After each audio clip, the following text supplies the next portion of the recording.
Oliphant. Yes. Mr. Collins. Yes. Ms. Ben-Nayan. Abstention. Dr. Fry. Yes. Mr. Zuberi. That's what Yes. it sounded like in Ottawa Chong. Tuesday at the House of Commons Foreign Affairs Committee, where the MPs voted to approve a motion brought by the NDP to hold hearings into Canada's position on Israel, the West Bank and Gaza, and to figure out what more Canada can do to foster peace, protect civilians, combat terrorism, and uphold respect for human rights. So when you hear the wording of the motion, it sounds pretty neutral enough, right? But there's quite the backstory about how this motion got adopted with these final words, and not the original ones, which were only about Israel and Palestine. In fact, the original motion came from an NDP MP who has a long history of criticizing Israel.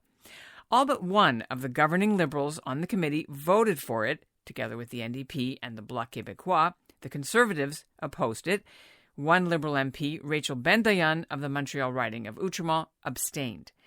And while more left-wing Jewish groups, including J-Space Canada, support the hearings, some MPs and Jewish political action groups are worried the hearings will turn into a biased and prejudiced one-sided attack on Israel that will also hurt Canada's Jewish community, and that this could signal a big change in Canada's long-standing policies of support for Israel. She would like to see the study platform those who will use the opportunity to denigrate, delegitimize, essentially to trash Israel, and to further entrench the skewed perceptions of what the situation is, who has agency, who has responsibility.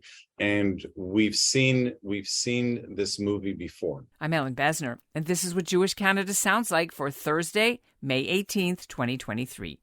Welcome to the CJN Daily, a podcast of the Canadian Jewish News, sponsored by Metropia.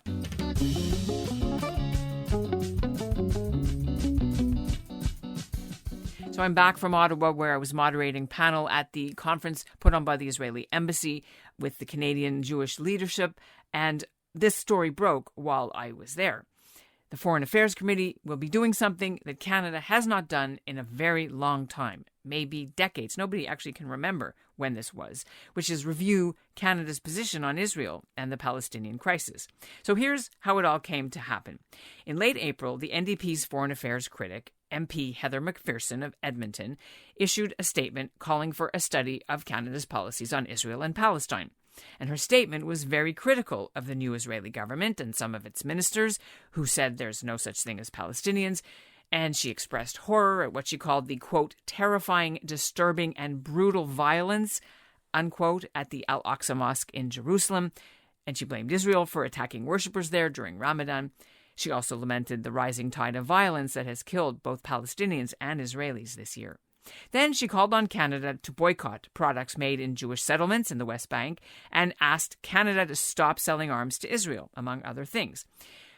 She introduced her motion to the Foreign Affairs Committee last week. She strategically picked Thursday, May 11th to do this because it was the one-year anniversary of the death of that Palestinian-American journalist for Al Jazeera who was shot by Israeli troops as she was reporting on the conflict. This week, McPherson's motion was back on the table, but much changed. The final wording makes the mandate a lot broader and examines other factors in the conflict too, like terrorism and Iran. Now, McPherson wasn't very happy about the amendments, and here's what she told the committee. Obviously, I have some concerns with the use of the words West Bank and Gaza instead of Palestine or occupied Palestinian territory. I think it's clear the United Nations uses the term occupied Palestinian territory.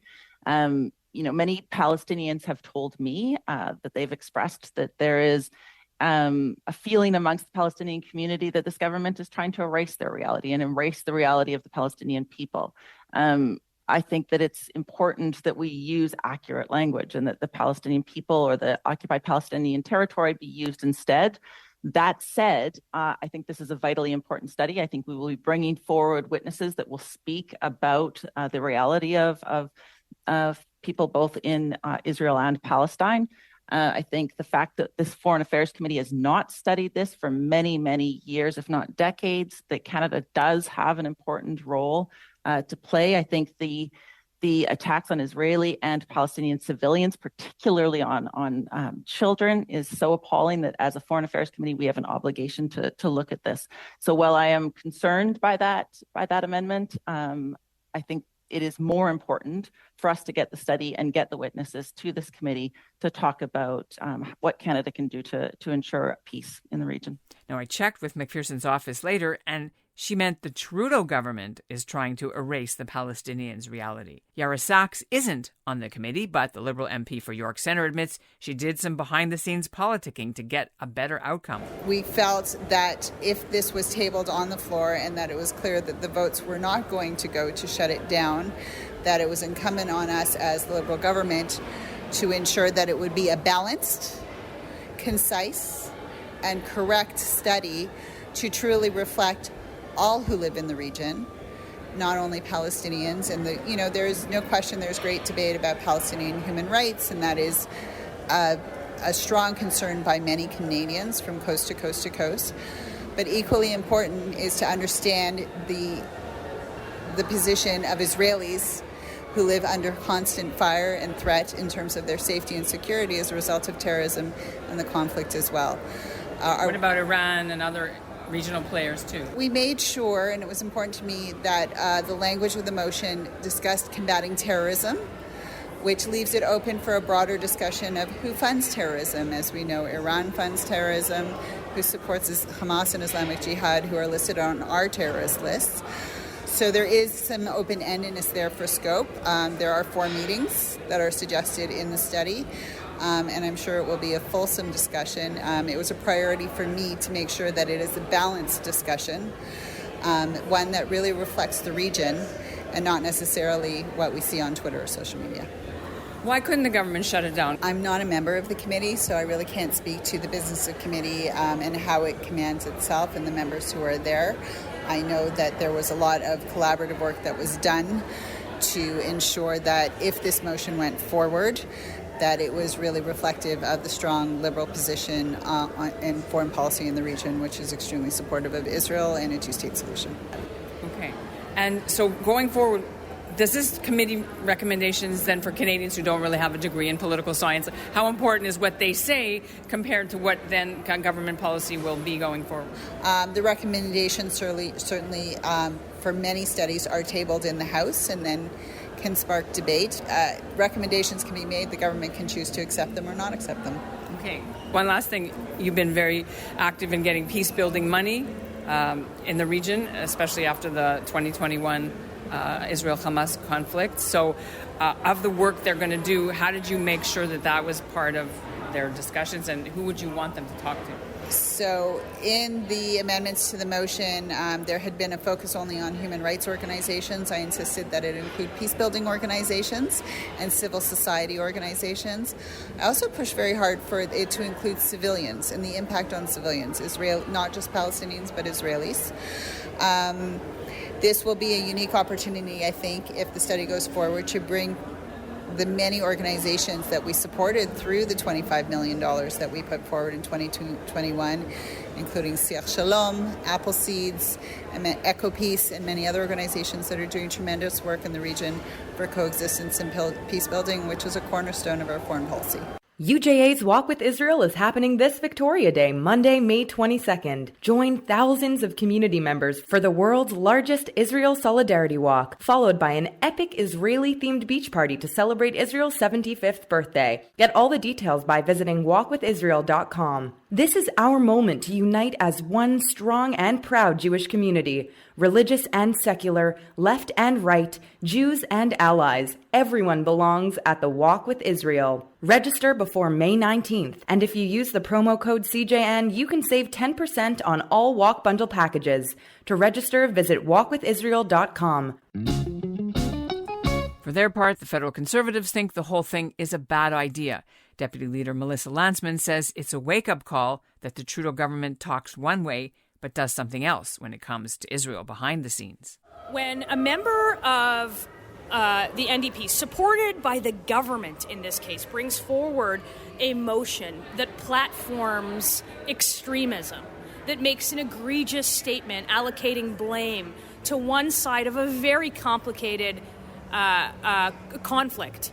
We know that the Jewish community has friends in the open, and when it's behind closed doors or when it's in venues where they don't think it matters, they are not the friends of the Jewish community. This is a very dangerous study.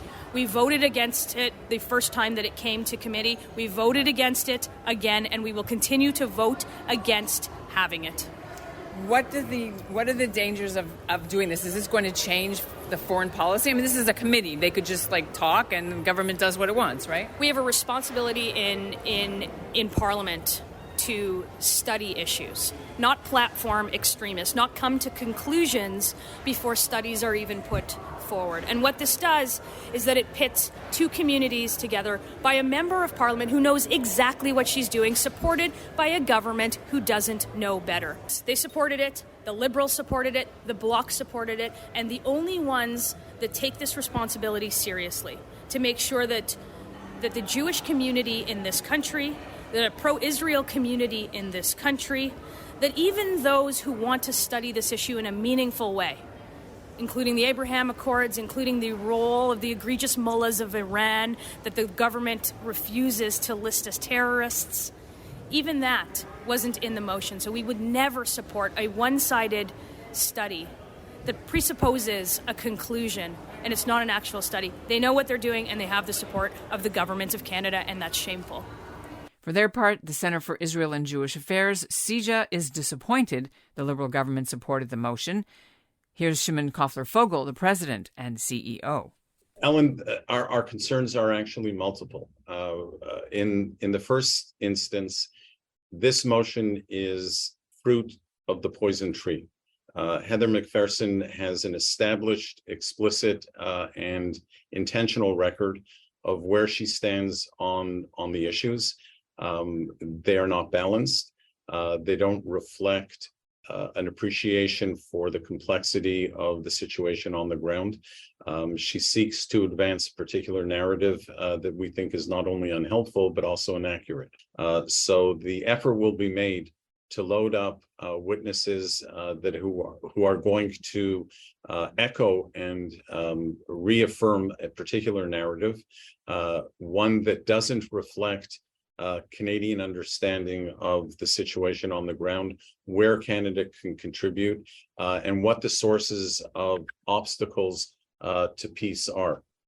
It also doesn't factor into the equation positive developments, most noteworthy the Abraham Accords, which have profoundly broken the cycle of conflict between Israel and Arab states in a way that is just spectacular and stunning for the growth in the relationship and the value that is attached to all of the stakeholders in that. So one would think that Canada would also want to give some consideration in any study undertaken to the art of the possible, using the Abraham Accords as a model and asking itself the question, how can Canada parlay that achievement, strengthen it, and reinforce it with its own activity and interventions in the region. Now, we have multiple commitments on the part of the Liberal Party from Prime Minister Trudeau on that there will be no space between the Liberal Party position on these issues than that of the government that preceded them. So far, in the main, the Liberal government has absolutely adhered to that kind of commitment.